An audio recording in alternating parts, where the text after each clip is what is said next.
খাগড়াছড়িতে গত ৫ দিনের টানা বর্ষণ আর পাহাড়ি ঢলের বন্যার সৃষ্টি হয়েছে।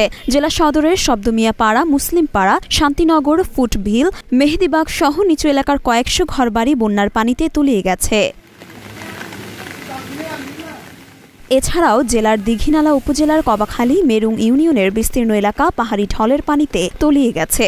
পানিবদ্ধ হয়ে পড়েছে কয়েক হাজার লোক। আকস্মিক বন্যায় জেলার মাটিরাঙ্গা উপজেলার তাইংদং, তবলছড়ি এবং বর্নাল ইউনিয়নের ফেনী নদীর পাড়ের ফসলি জমির ব্যাপক ক্ষতি হয়েছে। তলিয়ে গেছে আমন ধানের মাঠ।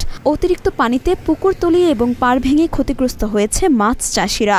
পরিস্থিতি খুব ভয়াবহ। আর আমরা সকাল থেকে যদি পানি বাইতেছে, এখনো বাড়িবার সম্ভাবনা বেশি। তারপরে এইখানে আমরা এই মাসের মধ্যে প্রায় 3বার বুঝ নিয়েছি। মানুষ মনে হয় খুব দুর্বিপাক আছে, মানুষ খুব কষ্ট আছে।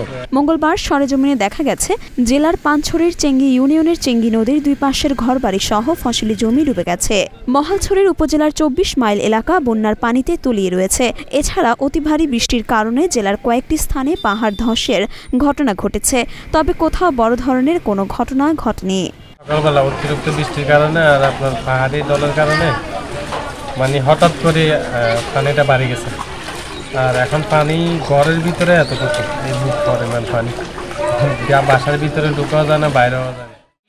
বাসা বাড়ি সব ডুবে গেছে, কাম করে নেই ডুবিয়ে হয়েছে।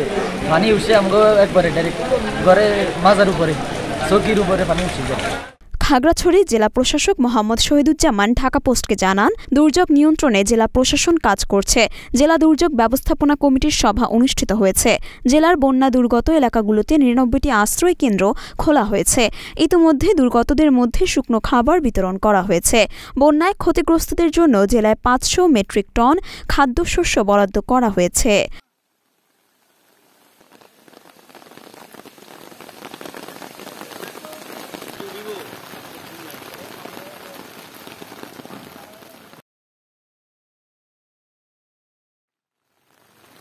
মরিয়ম মিম, ঢাকা পোস্ট।